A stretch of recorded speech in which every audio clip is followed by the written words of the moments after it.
cares what you're doing. Nobody cares about you. Every single person is completely wrapped up in their own lives. When you walk into a room, no one's looking at you. When you drop a glass of Coke down the front of your top, no one cares, no one remembers. There is nothing more liberating than realizing how indifferent the rest of the world is to what you're doing. You are the center of your own universe, and you basically don't even exist in anybody else's. That should be the best antidote to social anxiety. When you're on your way up, everyone roots for you because you remind them of their dreams. When you're at the top, everyone tears you down because you remind them that they gave up on them. Everybody, when I was sleeping on the gym floor, right? Like, you know, I was the underdog, and then my clients were all like, "Oh, good for you. You know, you're going after your dream." They'd see my blanket and my pillow in the corner of the gym, and they knew I was sleeping there. Everybody was like pro me, and then people would come in, they sign up like, I'm gonna support you, right? And then within 9 months, I had hired people, and I had a manager, and I pulled up, and I remember I walked in the lobby, and all the same people were like, boss man's here. Oh, you're not too good for us now, right? And I remember being so jarred by the experience, and I was like, you guys rooted for me. And I was like, and now I did what you said you were rooting for me to do. And that was when I realized that people want you to do well, but not better than them. So easy to be successful nowadays because people are weak. Yeah. Everybody's weak. Dana White says it as well. Yeah. I tell my kids, it is so easy. If you are even a, weekend savage, you will run these kids over. Easy productivity hack. Instead of spending time getting in the mood to work, just start working. Confront the work. People think they need perfect conditions to start, when in reality, starting is the perfect condition. I'm married to that. I love that. Another one from you that I absolutely adore. It just takes work.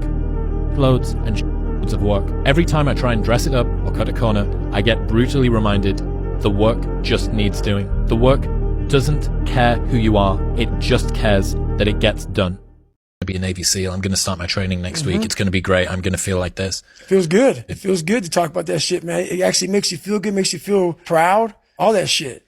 But guess what happens? That alarm clock goes off at 4 a.m. to train. I don't want to be a SEAL today. Or I don't want to be whatever today. I'll start tomorrow. And that's the usual pattern of people's lives. That's why I talk about clearing out the mind. Until you really want to do something, you're always going to be a talker. You're always going to run your fucking mouth. But where do you go to? You wake up on a morning, it's cold, it's wet, it's dark, you've got no cartilage in your knee, you've got shitty shorts, whatever it is that's the issue today. Keep talking. I need you to keep talking about what you were just saying. It's warm on the couch. Your missus says stay in bed. It's comfy. It's cozy. You've got work later on. You had an argument last night. You're slightly hungover. Because I know every motherfucker ain't going to do what I'm going to do. So this is how you level up. That's how you level up. I know there's a whole bunch of people with that right there. That fires me up. That makes me fucking happy, what you just said. That brings joy to my life right there. Why? Because I know there's so many people that have the ability and just refuse to get off that couch. 90% of podcasts don't make it past episode 3. And the 10% that do, 90% don't make it past episode 20. So by making 21 podcasts, you were in the top percentile of all podcasters ever in history. And that's not even hard. It's just consistent. Fuck me. It's less than half a year. Yeah. Insane. I hear stats like that and I just think, man, it is so easy to win. Like that. I mean, like when I hear that, that's exactly what I think. I'm just like, man, for everyone who's like struggling to win, it's like most of the pain that people experience is purely in their own minds. Don't become confident by shouting affirmations in the mirror, but by having a stack of undeniable proof that you are who you say you are. Outwork your self-doubt.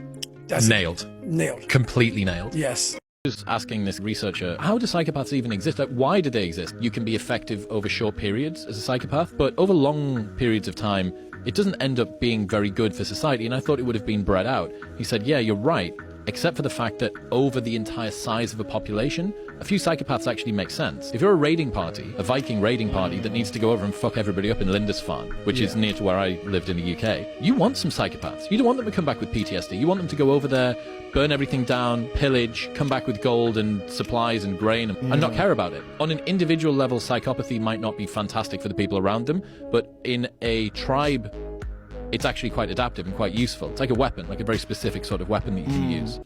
Much of success in life involves avoiding pitfalls more than expediting successes. Yeah. There's a rule from mathematics called never multiply by zero. And it means that if you take 1 million multiplied by 3,000 multiplied by 2 multiplied by 444 multiplied by 0, you get 0, right? You never multiply by 0. And an example here might be you spend all of this time eating organic, you avoid seed oils, you make sure that your blood work's done, but one day you decide to drive your car without a seatbelt. All of that good work, 444,000 times 1 million times multiplied by 0. You spend all of your teens being responsible, you go to college, you get the degree, you start to build up a really great life, and you're just about to go and start traveling the world, and you decide to have unprotected sex with somebody, and someone gets pregnant, and it's an accidental pregnancy.